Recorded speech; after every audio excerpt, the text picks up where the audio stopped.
Welcome back to LEC 2021 Spring. Fnatic save their week 1, and I have Nisqy with me to talk about this fantastic victory. Thank you for joining me, Nisqy. Thank you for the invitation You hear to me? this interview. Yeah. Okay. Cool. Yes, I do.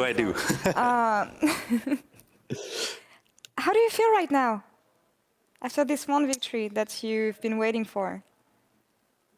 I mean, it feels good to win because we went 0-2, and I feel like it always feels bad to start by losing games, but I was never worried, because I know we're good. We just have to click as a team, and then we will get there, So for me, it was just a matter of time, and I think this win proves to people that if we were all on the same page, then we're going to be really strong as a team. I agree, and we could see that during this game, but let's rewind a bit and talk about the first 2 games, because looking at Fnatic, you were taking some hasty fights, if I may say, and from the outside, it looks like communications issues between the team. Am I right to point out communication here, or is that something else also?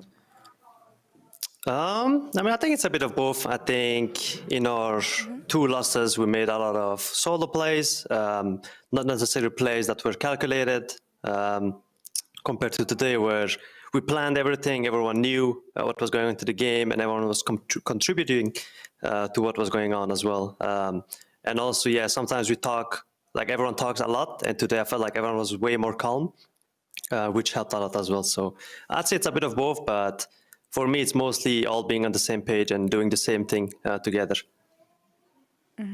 Yeah, you mentioned everyone talking, and I mean, you can see it with this Fnatic, a lot of strong personalities and voices with experienced players. And when you look at a team like that, to me, it seems difficult for someone to find a stronger voice or just for people to find their place within the team. So right now, with the Fnatic we're seeing, who is in charge, who's leading, and who has to follow the calls? I mean, right now we don't necessarily have someone leading. It just depends on what champion we play and who's strong into the game. But I'd say Oscar usually leads. I mean, Selfmade leads the early game usually, and Hilly. And then if we make plays, then it's all the team. And then if someone gets fed, then he takes over the game. Basically, it's like that, yeah. All right, so standard communication here. But talking about you, Nisqy, you've been playing a lot of roaming champions, the likes of Galio, TF just this game. Tell me a bit more about your playstyle and your role within the team with this champion right now. I mean, for now, I'm not sure necessarily what is the best. I'm still trying to find what fits us really well and what fits me as well in this meta. But I mean, of course, TF is like one of my comfort picks. Like I played it a lot before, so it felt kind of natural for me to play it. But yeah, of course, like for other picks, we still need time. I had to get used to it. But yeah, roaming champs are usually what I excel at, and yeah, we'll see if we can make them work,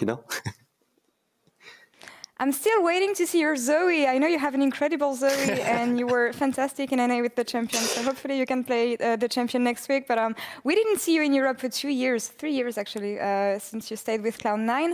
How much did you change as a player and a human, actually, since then? I mean, for me, I changed a lot just because I feel like I have matured a lot. Back when I was in Splice, I was more like technically a rookie back then. Right now, I feel like I'm kind of on the veteran side, and I know way more about the game. I know how to kind of be a good teammate, help the people around me, just be a good guy, just in general. And also my team game and my communication is just way better than it was before. So yeah, for me, I just think I have way more experience and I have grown a lot in kind of everything, Also, I think I found my playstyle, and I'm trying to see if it works in Europe as well, because it worked in NA, I'd say, and I will try to adapt it for Europe right now. Yeah, you grabbed a lot of experience overseas, and coming back to Europe, do you think the competition changed, especially on the mid lane?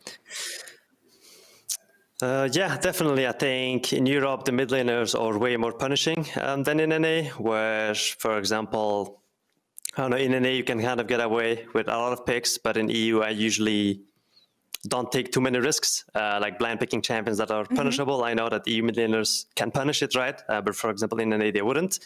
So yeah, it's way more, it's not that easy to draft. I'd say at least it's like harder compared to NA.